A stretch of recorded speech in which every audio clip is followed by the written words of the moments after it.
पवन कल्याण दक्षिण का सुपरस्टार जिसका असल नाम है कोनेडिला कल्याण बाबू। लोग प्यार से पावर स्टार बुलाते हैं, ऐसा पावर स्टार जिसे खुद नरेंद्र मोदी ने पवन नहीं आंधी का नाम दिया। कहते हैं 2024 के चुनाव में पवन कल्याण ने पॉलिटिकल प्रयोगशाला में जीत का धमाका करने के लिए सबको साथ लाने में अहम भूमिका निभाई, इसलिए उन्हें आंधी का नाम दिया गया।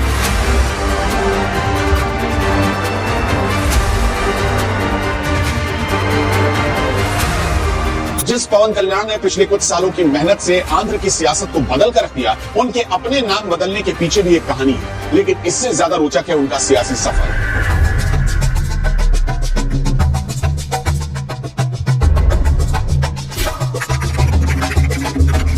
नाकोंचेम टिकुंडी कानी दानी को लेकुंडी आहा टिकुंते चुपस्ता अंडारी लेकुल तेलुस्ता।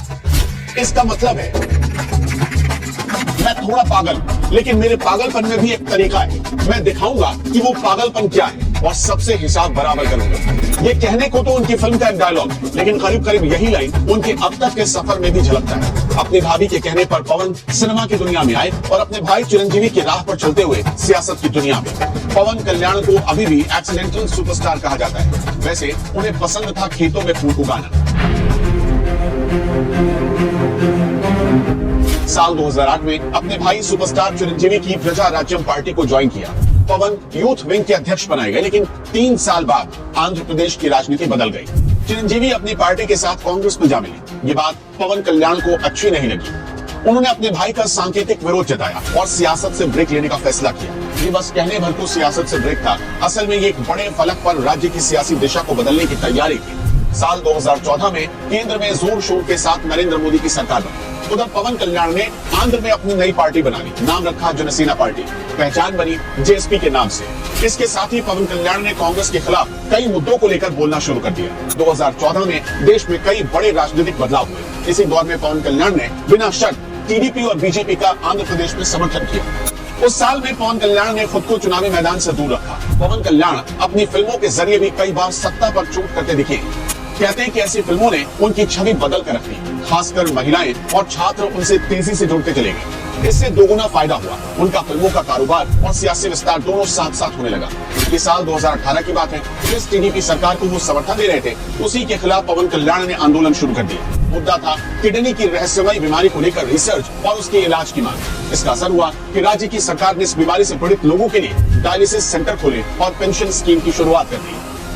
अवैध खनन से लेकर किसानों के हक को लेकर पवन कल्याण कई दफे सड़क पर उतरे। सरकार से नाराज मजदूरों के पक्ष में खड़े हुए। प्रधानमंत्री नरेंद्र मोदी को खत तक लिखा। केमिकल इंडस्ट्री के आसपास रहने वाले लोगों की आवाज बने, लेकिन ये उनका तेवर उन्हें वोट नहीं दिला पाया।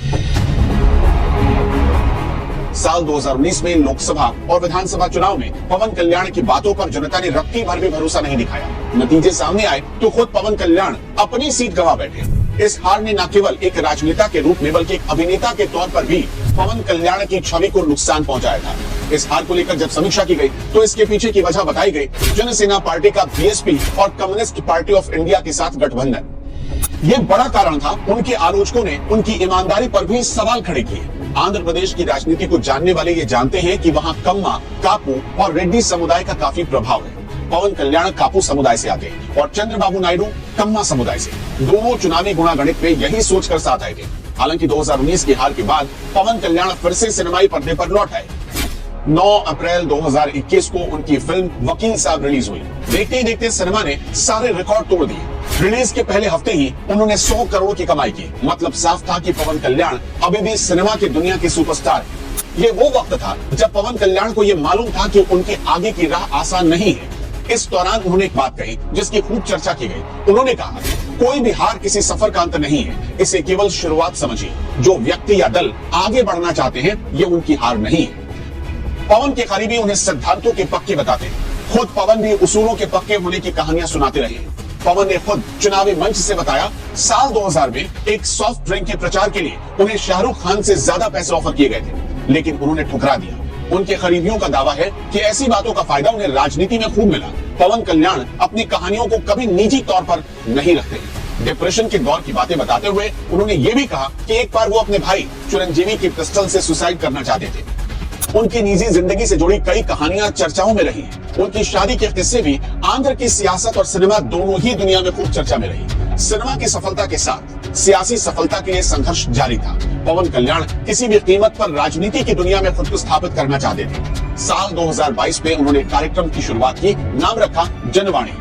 लोगों से शिकायतें सुनते और उनकी बातों का निराकरण करने का काम भी तेजी से करने लगे। ये वही साल था जब उन्हें एक होटल में नजरबंद कर लिया गया। इस घटना ने पवन कल्याण को राजनीतिक रूप से थोड़ा सा मजबूत कर दिया। आंध्र की राजनीति को करीब से जानने वाले बताते हैं कि इस घटना ने पवन कल्याण और चंद्रबाबू नायडू को पहले से ज्यादा करीब ला दिया। दोनों के बीच सियासी खटास की जो बातें सियासी फिजा में तैर रही थी, उस पर विराम लग गया। विजयवाड़ा में दोनों नेताओं की मुलाकात हुई। कहते हैं कि असल में 2024 की जीत की पटकथा वहीं से लिखी गई। 2024 लोकसभा चुनाव से पहले पवन कल्याण खुद को राज्य की सियासत में मजबूत करना चाहते थे, लेकिन बीजेपी का शीर्ष नेतृत्व उनके साथ गठबंधन करने की बहुत दिलचस्पी नहीं दिखा रहा था। दूसरी तरफ पवन कल्याण लगातार जगन मोहन रेड्डी को निशाने पर ले रहे थे और उनके खिलाफ भाषण दे रहे थे। मार्शल आर्ट में ब्लैक बेल्ट पवन कल्याण की राजनीतिक दिशा को ना तो जगन मोहन रेड्डी समझ पा रहे थे और न ही उनकी पार्टी। जगन मोहन रेड्डी की 3 राजधानी की योजना को उन्होंने अलग हवा दी। ऐसी बातें आंध्र प्रदेश में देखते ही देखते बड़ा मुद्दा बन गई। इधर समय तेजी से भाग रहा था। देश 2024 के लोकसभा चुनाव के इंतजार में था। इससे ठीक पहले चंद्रबाबू नायडू को गिरफ्तार कर लिया गया। आंध्र की राजनीति में नया तूफान खड़ा हो गया था। सियासत में अपने पाले को मजबूत करने के लिए पवन कल्याण को यह वक्त सबसे मुफीद लगा। 18वीं लोकसभा चुनाव से पहले पवन ने चंद्रबाबू नायडू से आंध्र की राजमुंदरी जेल में मुलाकात की। ऐलान किया कि टीडीपी और उनकी जनसेना पार्टी साथ साथ चुनाव लड़ेंगे।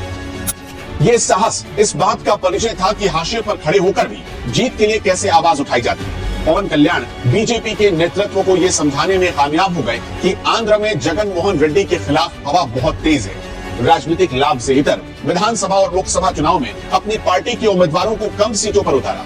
उनके कुछ समर्थकों ने इसका विरोध भी किया, लेकिन सियासत में समय और संयम से बड़ा कुछ नहीं होता। चंद्रबाबू नायडू के साथ मिलकर पवन कल्याण ने पूरी कहानी पलट कर रख दी। आंध्र में विजय का पताका लहरा दिया। अपनी कहानी को यहाँ तक पहुँचाने से पहले पवन कल्याण ने जगन मोहन रेड्डी की पार्टी के समर्थकों और कार्यकर्ताओं को आड़े हाथों लिया। असल में जगन की पार्टी के लोग उन्हें पैकेज स्टार कहते हैं और पवन कल्याण इसी बात का विरोध करते रहे। एक बार तो उन्होंने हाथों में चप्पल तक उठा लिया था और कहा कि उन्हें अगर कोई पैकेज स्टार कहेगा तो उन्हें वो चप्पल से पीटेंगे। पवन कल्याण को सियासत में लंबी रेस का खिलाड़ी माना जाता रहा है, क्योंकि जिस जिद से उन्होंने सियासत में अपना स्थान पक्का किया वो किसी मजे नेता की कहानी से कम नहीं। वैसे उनकी फिल्म कैमरामैन गंगटो रामबाबू में एक डायलॉग है, नाकू टिक्का लेस्टे चीमा आईना उक्काते सीएम आईना उक्काते। इसका मतलब हुआ अगर मैं भड़क गया, चाहे वो चीटी हो या सीएम, उनका हश्र एक जैसा होगा।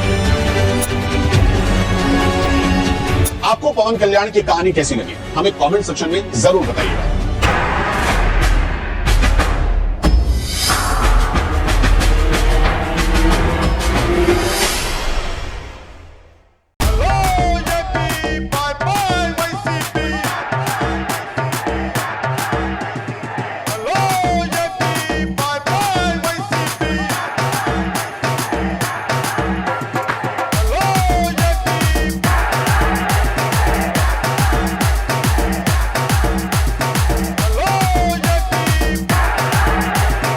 के प्रायोजक हैं एडवांस कंप्यूटर, निकट इंडियन बैंक, बूढ़नपुर, आजमगढ़।